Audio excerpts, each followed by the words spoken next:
Do you ever get ready to slap hands and bump knuckles in jiu-jitsu, and you can tell the other person is already spazzing out before they even make a move? Well, on this episode of the You-Jitsu podcast, I, three-time warm-up round world champion and salty Brazilian Jiu-Jitsu blue belt Kevin Pennell, I'm going to share my tips on how to deal with folks just like that. So your training partner, and let's be honest, it's probably a white belt, maybe a real spicy blue belt, has this crazy look in their eyes, and you can tell whether it's a warm-up round or it's go time at the end of class or open mat, they are gonna freak out. So here's 3 moves, things that I do to help chill people out. The first, and I'm going to talk about gi and no gi. Actually, the first one is kind of the same, or not the same rather, but separate. The other two are the same.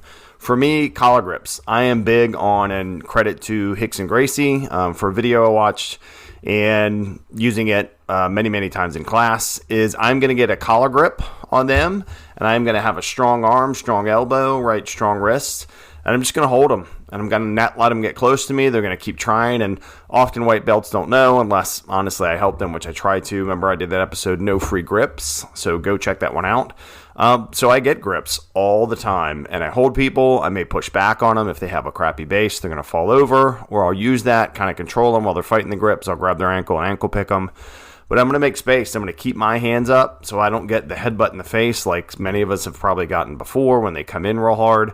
So in gi, I'm going to get a collar grip. In no gi, I'm going to put my hand on their head. I'm going to put my hand on their head or their shoulder or something similar, right? But there's nothing to grab there. I'm going to make space and make them have to move my hand. I'm going to keep putting it there. And then it's, going to give me space and make sure, again, I don't get headbutted or something in the face. The second thing I do is, instead of my hands being up, if I'm sitting back, I will put my feet up, right? Put my feet up on their hips, use those, make space, turn on my side. So basically they can't hit me with some sort of lunging nonsense that they may do or poke me or something like that. And I would do that in gi and no gi, right? And just keep using my hands. And then ultimately, if we're doing that, they're going crazy, and maybe they're big and strong, and you know what? My joints get sore every now and then, so I don't like them to get all twisty.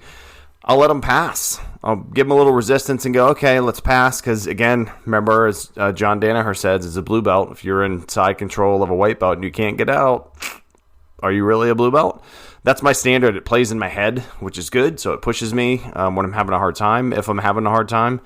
But I'll let them pass, knowing, hey, I'm going to let you pass, and then I'm going to do an escape, and then I'm going to get you in side control or mount. Side control is my go-to. And then I'm going to cook you for a while and let you freak out and burn your energy out and hopefully realize that, you don't need to be going so hard because we're having a roll. And that doesn't mean I don't roll really hard when I'm going against another person of equal skill or that's bigger or something. But I don't freak out on them like you've seen. And again, it's a stereotype sometimes, Spazzy white belt rolls, because it's true, right? Some folks just want to win the round as opposed to having a strong, hard, competitive round. And I think that's something that we who've been training for a bit, I'm over 4 years now, 4.5 years probably training. And, we should share that culture of what things should be like with new folks that are starting, and maybe even folks that forget, right? You have fellow blue belt and they're getting a little crazy with it or something. Roll hard with them. Use those tips. Get collar grips. Put your hand on their head. Make some space. Keep your feet between you and them. Turn to your side a little bit. Really, the prevention is from a headbutt or an elbow or an eye poke or something. And then, you know what? Maybe let them pass and then get out of it and then cook them and make them chill out. So thank you all for chilling out with me on the You-Jitsu podcast again here. I really appreciate it. Again, go to kevtalkspod.com. There's a You-Jitsu link. Send me some info if you want to be on the show. If you have feedback for others, I'll say it here on the air and give you credit for it. So please go check that out.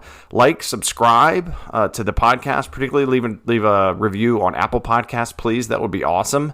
And remember, breathe, because you got to breathe to keep going. Frame to make some space so you can breathe better and survive through every round and every class and keep showing up. Godspeed, everybody.